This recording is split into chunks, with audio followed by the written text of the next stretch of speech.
안녕하세요. 어,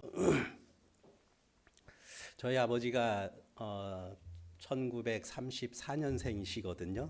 올해 이제 92세 뭐 그러신데 요즘에 좀 어지러움이 좀 심하셔갖고 이제 혼자서 지내기가 굉장히 불안해서 이제 항상 이제 자녀들이 돌아가면서 이렇게 케어하고 있는데요. 그래서 이제 이번에도 한 2주 가까이 저희 집에서 이제 같이 지내게 됐는데 같이 지내면서 이제 하루에 한 번 정도는 이렇게 한 40분 정도 교제합니다. 어느 날 며칠 전에 이렇게 교제를 하다가 이 영접이라는 단어가 이렇게 제 마음의 위로가 되고 소망이 되는 줄 미처 몰랐어요. 어, 오늘은 이제 뭐 교회 성장에 대한 부분을 이제 말씀 나누려고 하는데요. 요한복음 1장 12절에 보니까는 영접하는 자, 곧 그 이름을 믿는 자들에게는 하나님의 자녀가 되는 권세를 주셨으니, 너무 잘 알고 있는 말씀이잖아요. 그 영접하는 자, 다른 역본에 보면 받아들이는 자, 맞이하는 자 이렇게 되어 있습니다. 그래서 영접이라는 게 찾아보니까는 성경 전체에 한 95번, 그 다음에 신약에는 한 60번 정도 나오는데요.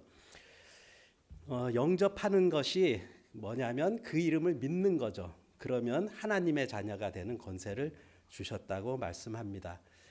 여기까지는 잘 알고 있는 말씀이잖아요. 그래서 이제 저희 아버지하고 이런 교제를 쭉 하다가 14장 3절에 보니까 가서 너희를 위하여 거처를 예비하면, 예수님께서 이제 하늘로 올라가신 다음에 너희를 위해서 거처를 예비하고 내가 다시 오겠다. 다시 와서 너희를 내게로 영접하여 나 있는 곳에 너희도 있게 하리라. 너희를 내게로 영접하여 내가 있는 곳에 너희도 있게 하리라 하면서 예수님도 영접이라는 단어를 쓰신 거예요. 그러면서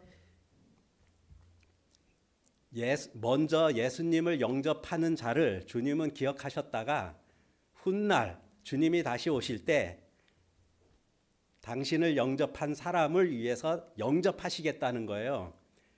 그러니까는 이제 영접을 살아있는 동안 평상시에 영접하지 않은 사람을 위해서 예수님은 오시는 거 아니죠. 영접하는 사람을 위해서 예수님은 다시 오신다는 거예요. 그러면서 어느 날 우리는 주님 품에 가는 날이 있을 거잖아요. 그렇죠? 어느 날 갑자기 의식이 없어지는 순간, 갑자기 감각이 없는 순간, 기력이 없어지는 순간, 반응이 없어지는 순간, 나의 의지가 전혀 작동이 되지 않는 그 순간이 있을 거 아니에요. 그때 주님께서 오셔서 나를 영접하신다는 거예요. 내 무의식 속에서 있을 때 아무것도 할 수 없는 그런 가운데 있을 때 주님이 다시 오셔서 나를 영접한다라는 그 말씀을 대하면서 와, 이 영접이라는 단어가 내가 영접하는 것만 생각했는데 예수님께서 다시 오실 때 나를 영접하는구나. 그러면서 굉장히 소망이 되고 위로가 되고 참 평안한 시간이었었습니다. 오늘은 이제 교회 성장에 대한 말씀을 좀 나누려고 하는데요. 고린도 사도행전 9장 31절에 보면 그리하여 온 유대와 갈릴리와 사마리아 교회가 든든히 서가고 했잖아요. 첫 번째, 평안하면서 든든히 서갔다. 두 번째, 주님을 경외했다. 세 번째, 성령의 위로를 받았다. 네 번째, 성도의 수가 많아졌다. 그렇게 표현이 되어 있는데요. 그거를 이제 쉬운 말 성경으로 보니까는 교회는 유대와 갈릴리와 사마리아 온 지방에 걸쳐 튼튼하게 성장하면서 교회가 성장한다라는 거예요. 그러면 교회가 성장하는 데 있어서 나타나는 현상이 뭐냐면 첫 번째, 평안을 누린다는 거죠. 두 번째, 주님을 경외하는 삶을 살게 된다는 거죠. 세 번째, 성령을 통해서 위로를 받는 가운데 있게 된다는 거죠. 네 번째, 신자의 수가 늘어난다는 거죠. 그래서 오늘은 요 네 가지에 대해서 조금 세부적으로 이렇게 좀 말씀을 나누고자 합니다. 첫 번째 평안, 두 번째 경외하는 삶, 세 번째 성령의 위로, 네 번째 신자 예수, 전도에 관계된 거겠죠.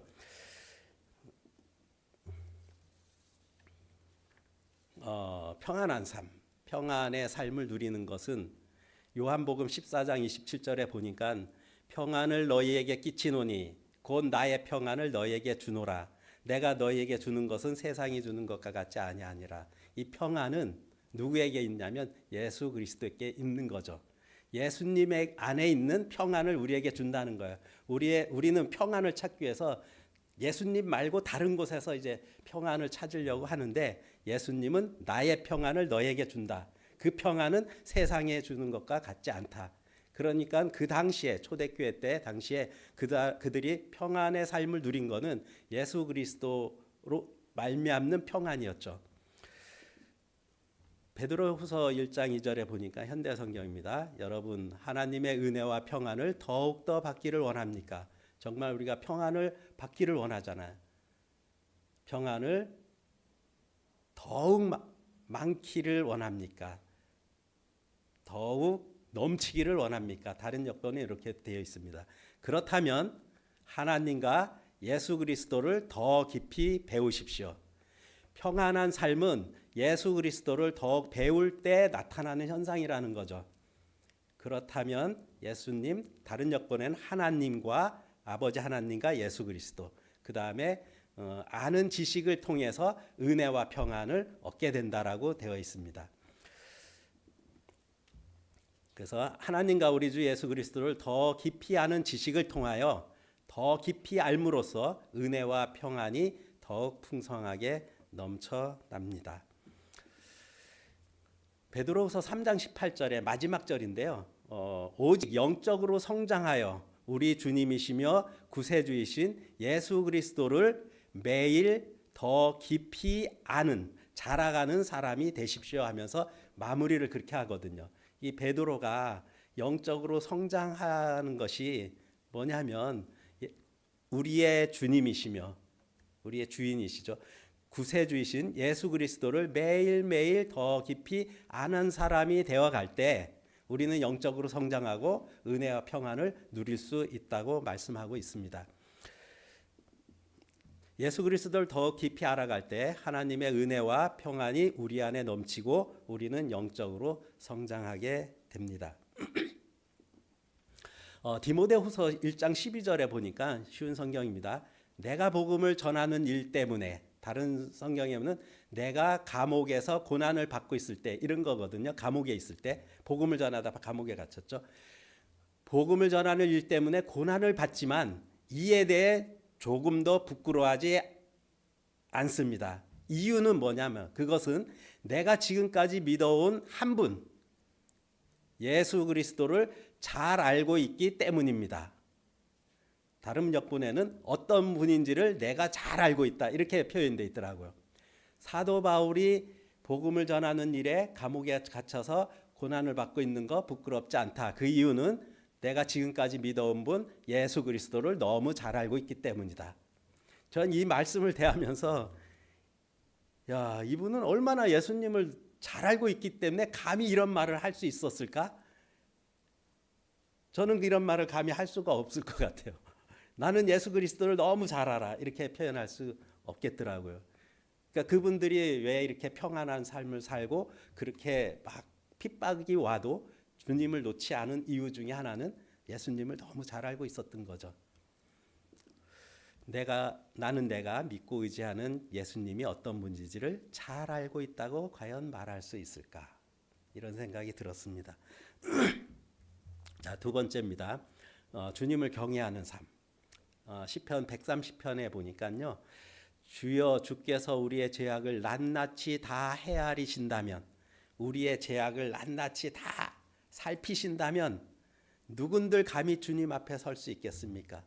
진짜 우리의 안에 있는 그 죄악을 주님이 다 헤아리신다면 내가 감히 어떻게 하나님 앞에 설 수 있겠습니까? 4절 그러나 주께서는 우리를 용서하는 분이시니 우리가 주님 앞에 설 수 있었던 것은 주님께서 우리의 죄악을 다 씻어 주셨기 때문에, 용서하셨기 때문에 우리는 설 수 있는 거죠. 그래서 우리가 마땅히 당연히 주님을 경외합니다. 주님을 경외하는 삶은 최소한 죄 용서함을 받은 사람이 할 자격이 있는 거죠.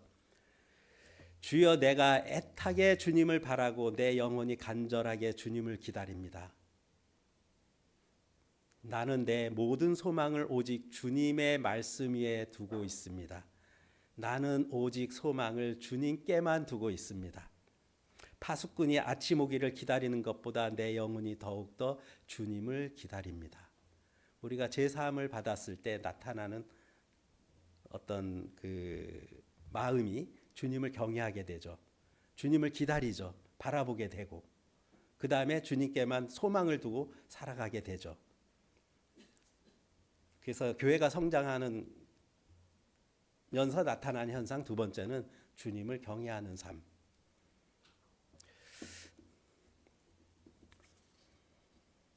하나님께서 우리의 죄를 용서하심은 하나님의 은혜와 자비를 깨닫게 되어 그분을 경외하게 함입니다.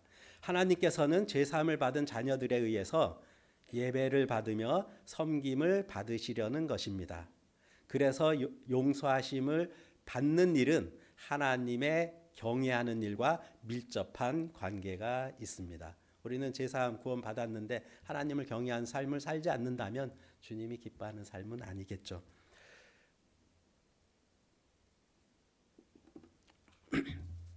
그래서 하나님을 경외함은 기독교 교리의 본질이고 실체입니다. 하나님을 경외한다는 것은 단순히 무서함보다 하나님의 크고 위대하심을 향한 깊은 존경과 그분의 권위와 거룩하심을 인정하는 태도를 의미합니다. 우리의 죄를 용서해 주심으로써 우리는 주님을 경배하게 됩니다. 예배하게 됩니다. 주님을 섬기게 됩니다. 파수꾼처럼 주님을 간절히 바라며 기다립니다. 파수꾼이 새벽에 오기를 간절히 기다리는 마음처럼 우리는 늘 주님을 기다리고 바라보게 되죠. 모든 소망을 오직 주님 말씀 위에 주님께만 두게 됩니다.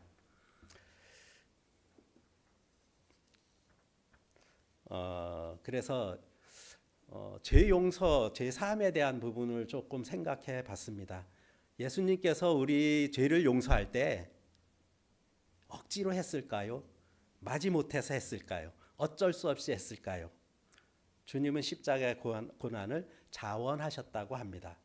그 근거는요, 요한복음 18장에 보면요, 그래서 가룟 유다는 대제사장들과 바리새파 사람들이 딸려 보낸 한 무리의 군인들과 경비병들을 이끌고서 그곳에 도착했다. 예수님이 계신 곳에 가룟 유다, 대제사장들, 그 다음에 바리새파들이 딸려 보낸 한 무리의 군인들, 경비병들, 그렇게 해서 이끌고 주님 있는 곳에 도착했죠.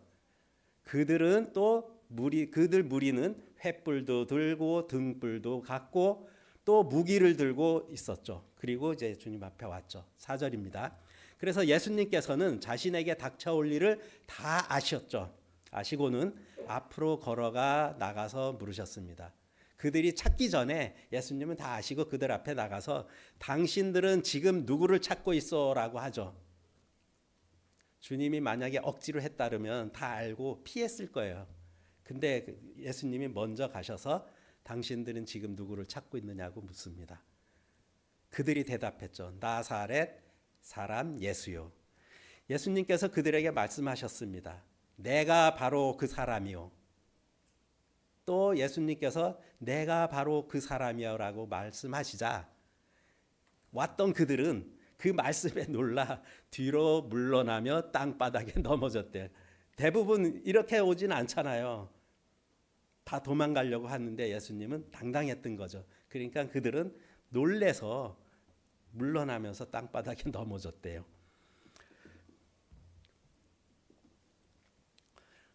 예수님께서 다시 그들에게 또 물으셨어요. 당신들은 지금 누구를 찾고 있어? 그랬더니 그들이 다시 대답했다. 나사렛 사람 예수요. 예수님께서 그들에게 말씀하셨습니다. 내가 바로 그 사람이라고 하지 않았소. 날 잡아라 가라는 거잖아요. 자, 이 말씀을 우리가 읽어볼 때, 생각해 볼 때 어쩔 수 없이 마지못해서 힘이 없어서 잡힌 게 아니죠. 자원하셨다는 거죠. 자발적으로. 그것을 엿볼 수가 있습니다. 자, 예수님은 사역 초기부터 사역 시작할 때 죽음의 위협이 있음을 예측하셨죠. 그 다음에 제자들에게도 늘 말씀하시기도 했었어요. 그 다음에 사역 도중에 위협이 직면했을 때 예수님은 자신의 고난의 때가 아직 이르지 않음을 아시고 자리를 옮긴 적도 있었어요. 그런데 조금 전에 읽었던 요한복음 18장에서는 피하지 않았죠. 그러나 지금은 때가 이르렀기 때문에 주님은 피하지 않고 담대히 맡고 있습니다. 예수님은 동산에서 나가셔서 체포하러 온 무리들과 정면으로 맞서며 예수님의 당당하고 권위 있는 모습으로 자발적인 체포를 당하심과 예수님의 죽음이 자발적으로 수용하셨음을 강조하는 말씀이죠. 예수님은 우리를 죄를 씻어주기 위해서 한 과정 속에 하나가 예수님은 자발적으로 그들에게 잡히신 거죠. 예수님께서 체포하러 온 자들 앞으로 나가서 당신들은 지금 누구를 찾고 있어? 나사렛 사람 예수요. 그랬더니 내가 바로 그 사람이요. 그 벌써 이제 몇 번, 여러 번, 두 번씩 나오잖아요. 라고 하신 것에는 무기력하게 체포된 것이 아니라 예수님의 권위 있는 위엄으로 자신의 일을 다하기 위해 당당하게 체포된 것이죠. 예수님은 십자가에서 어쩔 수 없이 억지로 마지못해서가 아니라 자발적으로 잡히고 자원해서 고난을 당하게 되신 거죠.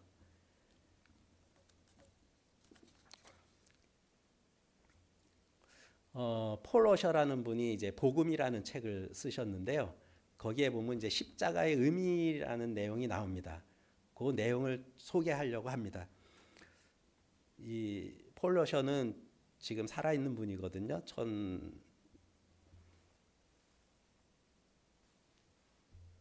몇 년생이더라. 하여튼 저보다 한 살 아래인가? 한 살 많은가? 하여튼 그래요. 남침내교 그쪽 계통의 목사님인데 잠언에 보면 진실로 그때 나는 그분께서 지으신 세상 만물을 무척 기뻐하였고 예수님께서는 옆에서 아버지 하나님께서 창조하시는 모습을 보면서 무척 기뻐했다. 그 무엇보다도 그분께서 아버지 하나님께서 지으신 사람들을 가장 기뻐하였다. 예수님은 옆에서 보면서 하나님 아버지께서 지으신 사람들 중에서 가장 기뻐한 것이 뭐냐? 사람들이었다는 거죠. 만물을 보면서도 기뻐했지만 나는 사람들을 가장 기뻐했다. 이렇게 하죠. 자, 빌라도라는 권력자가 힘이 있어가지고 제사장들의 권력자들이기 때문에 예수님을 죽인 사건이 아니죠. 십자가에서 하나님의 뜻이 성취된 사건입니다. 힘이 없어 예수님께서 억지로 할 수 없이 지신 십자가가 아니라 예수님이 자발적으로 목적을 가지고 십자가의 고난을 선택하신 것입니다. 진노의 대상이 되는 우리를 구원하시기 위해서 예수님은 자원하신 길입니다. 그냥 눈 감아주고 용서해 준 것이 아니라 하나님께서는 우리를 죄 용서를 그냥 죄 없다. 내가 너 사랑하니까 죄 없는 걸로 하자. 이렇게 하신 게 아니라는 거죠. 하나님의 정당하고 거룩하신 진노가 우리 대신 예수님에게 다 쏟아졌기 때문에 하나님의 공의가 채워졌기 때문에 죄의 값을 충분히 넘치도록 갚고도 남았기 때문에 하나님의 공의가 채워진 거죠. 그래서 우리의 모든 죄가 용서를 받게 된 것입니다.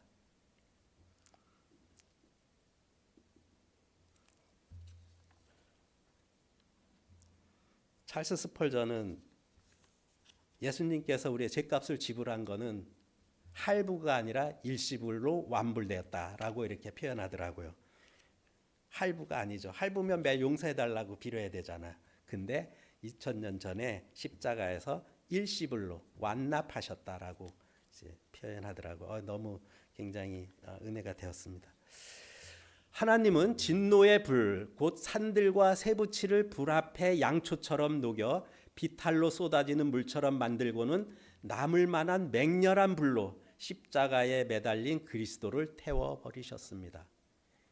하나님의 진노의 불은 산들, 세부치를 불 앞에 양초처럼 녹여, 그러니까 산들과 세부치를 양초처럼 녹일 정도의 그 강한 진노의 불이었다는 거죠.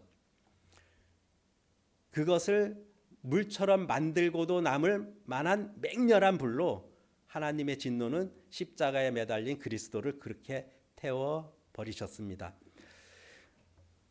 시편에 보니까 나는 엎질러진 물처럼 기운이 완전히 빠져버렸고, 예수 그리스도께서 그렇게 되셨죠. 십자가에서 나의 뼈마디들은 다 어그러졌습니다. 내 심장마저 촛농마냥 다 녹아내렸습니다. 예수님이 십자가에서의 모습이 이랬다는 거죠. 라고 그리스도께서 부르짖으셨습니다. 주 예수 그리스도께서는 상상할 수 없는 고난을 감당하셨던 것입니다.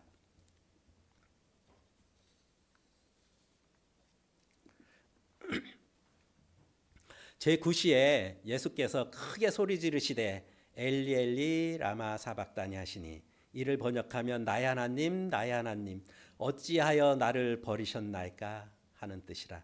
자, 이 고백의 말씀은 육체의 고통 때문이기도 하지만 더 분명한 것은 예수님이 하나님과 한 번도 단절된 적이 없는 하나님께 버림을 받은 고통이었습니다.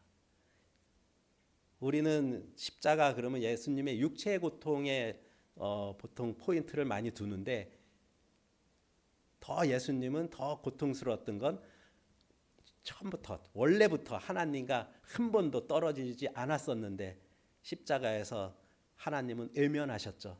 등을 돌리셨죠. 그 고통이 가장 컸다는 거죠.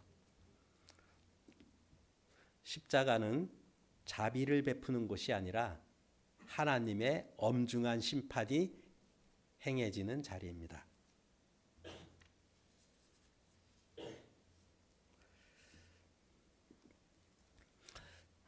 예수님은 세상 죄를 짊어지어 죄와 하나가 되었기 때문에 예수님은 십자가에서 이 세상의 죄와 나의 죄가 그 안에 들어가 있죠. 그 세상 죄와 하나가 됐다는 거죠. 그렇기 때문에 아버지 하나님께 버림을 받았던 것입니다. 예수님은 십자가에서 우리 모든 죄를 대신 감당하심으로, 나의 모든 죄를 감당하심으로 우리 대신 아버지 하나님께 외면을 당하신 것입니다. 그것은 우리가 상상할 수 없는 그분의 영적 고통이었습니다. 예수 그리스도의 십자가의 복음은 하나님께서 친히 오랫동안 준비한 지극히 사랑이 담긴 우리에게 주시는 은혜의 선물입니다.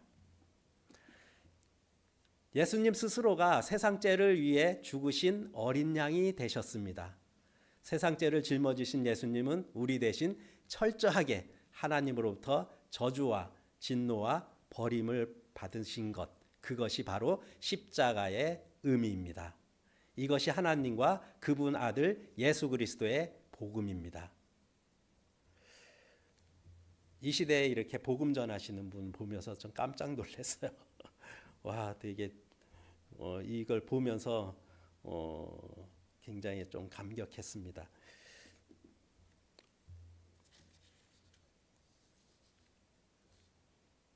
그러면서 어떤 생각이 들었냐면, 예수님은 하나님과 관계가 단절되는 그 고통이 가장 큰 영적 고통이었는데, 나는 무엇을 가장 큰 고통으로 생각하며 살아가고 있는가?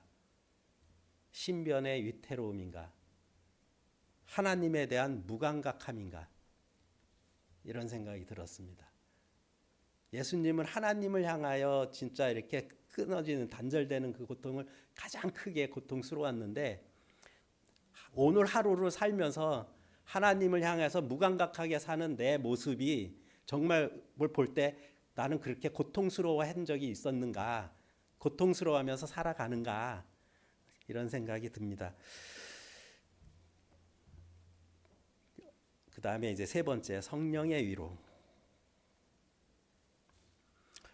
요한복음에 보니까 그러나 내가 너에게 실상을 말하노니 내가 떠나가는 것이 너희에게 유익이라. 내가 떠나가지 아니하면 보혜사가 너희에게로 오시지 아니할 것이요 가면 내가 그를 너희에게 보내리니. 이 말씀 읽으면 의문 나는 게 있어요. 예수님이 제자들에게서 떠나가는 것이 너희 제자들은 너희들에게 더 유익이야. 내가 떠나가지 않으면 보혜사 성령님이 너희에게로 오시지 아니할 거야. 아니 예수님이 같이 함께 있는 게 우리에게 유익이지 왜 떠나가는 게 유익입니까? 이런 의문이 들잖아요. 예수님은 그렇게 말씀하십니다. 그가 또 다른 보혜사를 너에게 주사 영원토록 보혜사 성령님은 영원토록 너희와 함께 할 거다. 그 다음에 보혜사 곧 아버지께서 내 이름으로 보내실 성령 그가 너희에게 모든 것을 가르칠 거다. 다음에 내가 너희에게 말한 모든 것을 생각나게 할 거다. 예수님께서 말씀하셨던 걸 성령님을 통해서 생각나게 하고 모든 걸 가르치고 그분이 우리와 늘 함께 한다는 거죠.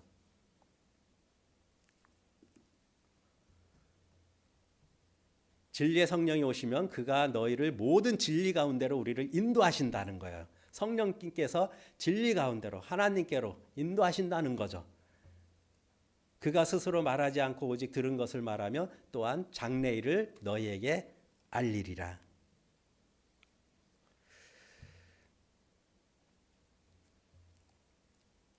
이 당시에는 제자들은 이해가 안 됐을 거예요. 근데 사도행전에 나타났을 때 그제서야 비로소 제자들은 이해가 됐을 겁니다. 사도행전에 나타난 제자들과 요한복음에 나타난 제자들은 완전히 180도 다르죠. 정말 예수님의 말씀대로 사도행전에 보면 그대로 예수님의 말씀이 참인 것을 확인할 수가 있죠. 그 사도행전에 보면 성령의 시대라고 하잖아요. 그 성령의 시대 때 성령 충만했던 제자들의 그 삶, 변화된 삶을 우리는 엿볼 수 있죠. 예수님이 함께일 때보다 예수님을 떠나고 성령을 받고 성령 시대 때 성령 충만할 때 그 제자들은 180도 다른 사람이 되었죠. 그러면서 그들은 성령의 위로를 받으면서 살았습니다.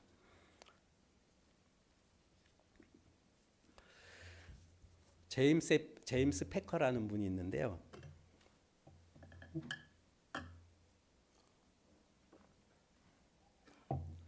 이분은 우리 모임과 조금 관계가 있는 분입니다. 성부께서는 예수님 이름으로 성부의 뜻을 행하고 성부의 대행자로 활동하며 성부의 권위를 가진 그리스도의 대리역으로 성령을 보내셨습니다.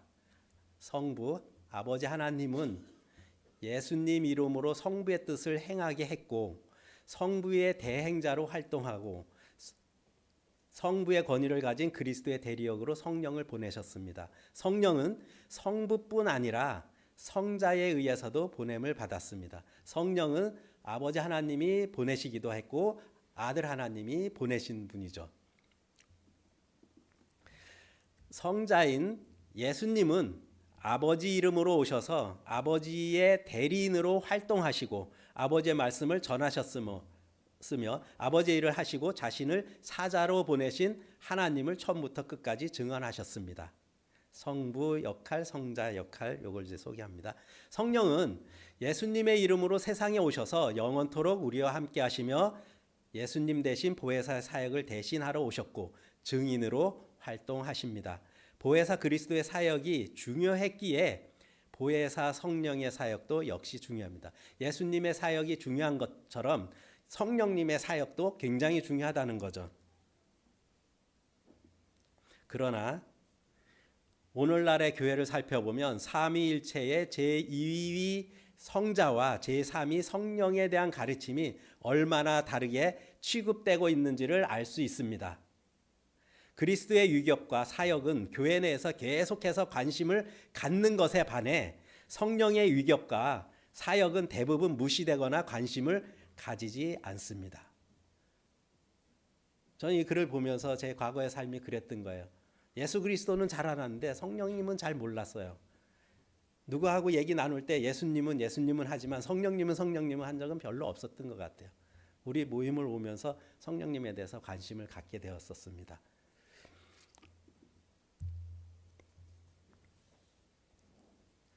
성령이 계시지 않았다면, 만약 성령님이 계시지 않았다면 세상에는 복음도, 믿음도, 중생도, 그리스도인도, 교회도, 기독교도, 신약, 성경도 전혀 없었을 것입니다. 이게 다 성령님을 통해서 나타난 현상이었던 거죠. 성령은 멀어 있는 눈을 열어주시고 영적 시야를 회복시켜 주시고 성경이 하나님의 말씀이며 진리이고 그리스도가 하나님의 아들이며 주님이시고 모든 진리의 말씀을 가르치고 생각나게 하고 깨닫게 하고 하나님을 알게 하시고 하나님께로 인도하십니다. 얼마나 성령의 역할이 중요한지 우리가 확인할 수 있죠. 그러면서 나는 얼마나 성령님의 영향을 받으면서 그 영향력 아래서 살아가고 있는가. 성령님의 위로를 받으며 난 살아가고 있는가를 반문하게 되었습니다. 우리는 성령의 사역을 인식하고 의지함으로 성령을 영화롭게 해야 합니다. 성령의 사역을 무시함은 성령을 보내신 주님을 모욕하는 것과 같습니다. 성령의 사역은 매우 중요하기 때문에 성령에 대해 더 큰 관심을 가져야 합니다. 사도행전에 보면 성령이라는 단어가 엄청 많이 나오죠. 존 스토트는 이런 말을 했습니다. 우리는 과거의 위대한 믿음의 선진들을 무시할 수 없다. 왜? 그들은 성령님의 통해서 인도함을 받았기 때문에. 그분들이 남긴 교회의 전통과 신학적 지혜들을 무시하는 것은 오랜 세월 동안 교회를 바르게 이끄시고 진리의 빛을 비추신 성령님의 귀한 역사를 인정하지 않는 태도이다. 그러니까 앞선 믿음의 선진들의 그 삶을 보면서 배우라는 거죠.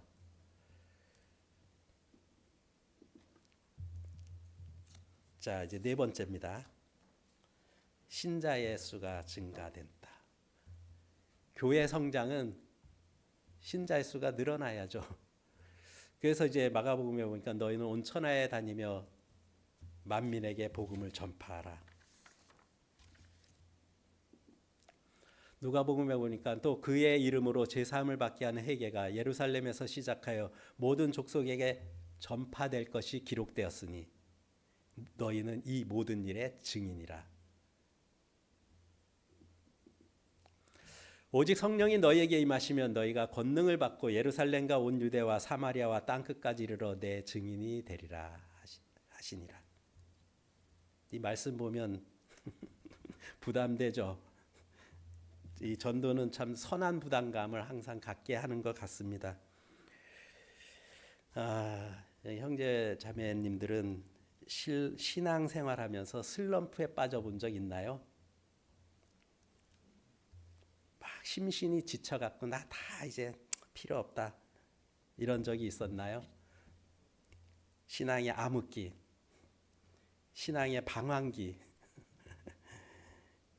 저는 있었습니다. 우리 모임에 오기 전에 한 10여 년 동안 그렇게 살았거든요. 내 입에서 하나님 하자라도 입 밖에 내놔봐라 하면서 내 사전에는 이제 전도라는 건 없다. 되게 마음이 그 당시엔 진짜 밑바닥까지 갔어요. 그런데 너무 감사했어요. 이 말씀 이렇게 준비하면서 하나님이 인간을 이렇게 변할 수 있게 만드신 하나님께 너무 감사했어요. 인간도 변하지 않았다면 제가 그렇게 슬럼프에 빠졌을 때 그게 계속 간다면 얼마나 불행하겠어요. 또 한 가지 감사한 게 하나님은 예수 그리스도만 인정하시는 변하지 않는 그 하나님 너무 감사했어요. 나의 모습을 보고 하나님은 뭐 인정하시는 게 아니고 오직 예수 그리스도만 인정하시는 아버지 하나님. 그 아버지 하나님 변하지 않는 하나님을 찬양하게 되었습니다. 전도는 슬럼프에 빠질 때 전도하고 싶어도 못하죠. 제가 한때는 그랬습니다. 이렇게 전도가 의식될 때 전도하면 뭐하나, 저 사람도 구원받으면 나처럼 될 텐데, 한때는 그런 적도 있었거든요. 제가 너무 불행해갖고 힘들어갖고. 근데 이런 생각이 듭니다. 전도는 먼저 내가 행복해야 한다. 그러면 전도할 마음이 생긴다. 행복을 전해주고 싶잖아요. 그럼 성경에서 말하는 행복은 또 도대체 뭔가 좀 찾아봤습니다. 첫 번째, 너는 행복한 사람이로다. 여호와의 구원을 너같이 얻은 백성이 누구냐. 내가 예수 그리스도를 통해서 구원받았다면, 하나님의 자녀가 됐다면 우리는 행복한 사람이라는 거죠. 그런데 우리는 그 행복을 너무 가볍게 여기는 것 같아요. 예수님께서 십자가에 달리실 때 아까 그 말씀 나눈 거 있잖아요. 그걸 한번 생각해 보십시오. 구원을 이루게 하시기 위해서 예수 그리스도께서 당하셨던 그 고난을, 구원받은 하나님의 자녀가 되었다는 것은 그 자체가 너무 큰 행복의 근원입니다.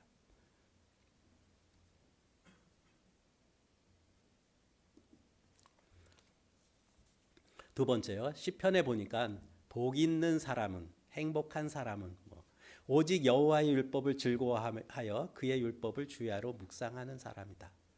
주님의 말씀을 밤낮이라 그러니까 조금 양심에 찔리는데 어쨌든 묵상하는 사람이다. 그 묵상 자체가 아니라 하나님의 말씀을 즐거워하고 묵상하다 보면 하나님과 관계에 집중하게 되죠. 그 삶이 행복한 거라는 거죠. 우리가 말씀 묵상 속에 있을 때 그 하나님과 내 마음이 교감을 나눌 때 그때 행복해진다는 거죠. 세 번째입니다. 하나님께 가까이 함이 내게 복이라. 내가 늘 하나님께 가까이 가는 삶을 산다면 그 사람이 제일 행복한 사람이죠.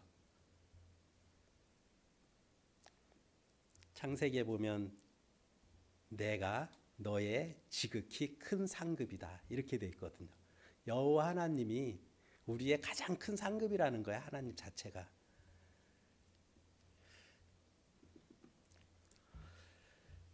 네 번째입니다. 시편 144편에 보면 여호와를 자기 하나님으로 삼는 백성은 복이 있도다.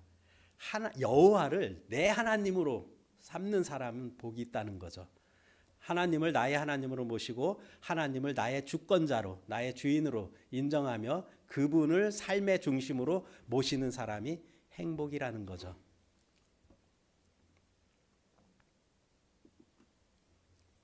다섯 번째입니다. 여호와 자기 하나님에게 자기의 소망을 두는 자는 복이 있도다. 하나님에게 나의 소망을 두고 있는 사람, 나의 도움과 소망을 오직 하나님께 두는 사람이 행복한 사람이라는 거죠.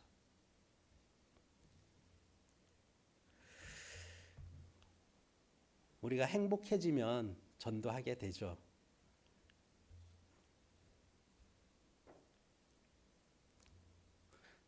내가 주님을 영접했을 때 훗날 주님이 나를 영접하신대요.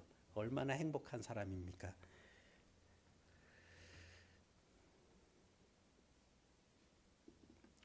성경이 말하는 행복은 결국 하나님과의 깊은 관계 속에서 주어지는 행복입니다. 단순히 감정적인 행복감을 넘어선 하나님께서 주시는 영적인 기쁨과 평안과 만족을 누리면 전도할 마음이 생깁니다. 이런 마음이 갖춰지지 않은 상태에서 그냥 아까 전도하라고 하니까 의무적으로 하니 얼마나 피곤하겠어요. 제가 오랫동안 그렇게 살았거든요.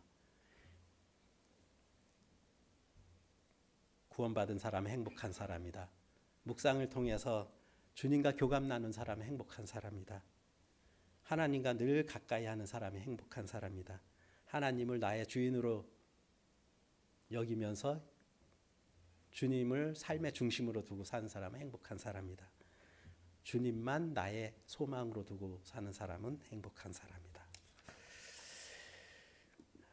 자, 마무리하겠습니다. 교회 성장에서 나타나는 네 가지 현상들. 첫 번째, 평안의 삶을 누리는 것. 그것은 하나님과 예수 그리스도를 점점점 깊이 알게 될 때 우리 마음은 평안을 누리게 되죠. 두 번째, 주님을 경외하는 삶. 첫 단계는 제사함을 받아서 하나님의 자녀가 되어야죠. 그 자녀가 된 사람은 주님을 경외하는 삶을 살게 되죠. 그러다 보면 개인이 경외한 삶을 사다 보면 교회가 성장하게 되는 거죠. 교회가 성장하면 그런 사람들이 많이 또 나타나는 거고, 주님을 바라고 기다리며 주님을 소망으로 두고 있는 사람. 세 번째, 성령의 위로. 성령님은 우리와 영원토록 함께 하신대요. 그러면서 우리를 가르치고 생각나게 하고 깨닫게 하시고 인도하신다고 그랬죠. 그래서 그런 성령님의 위로 속에서 내가 살아간다면 우리 교회는 성장하겠죠. 신자의 수가 증가하는 것. 내가 행복하면 전도할 마음이 생기겠죠. 내가 행복해지는 이거는 내가 구원받은 이후 묵상을 통해서 하나님과 늘 사귐을 갖는 것, 주님께 가까이 가는 것, 주님을 우리의 주권자로 모시고 사는 삶. 주님만이 나의 소망이 되시고. 오늘 말씀 마치겠습니다. 잠깐 기도하겠습니다.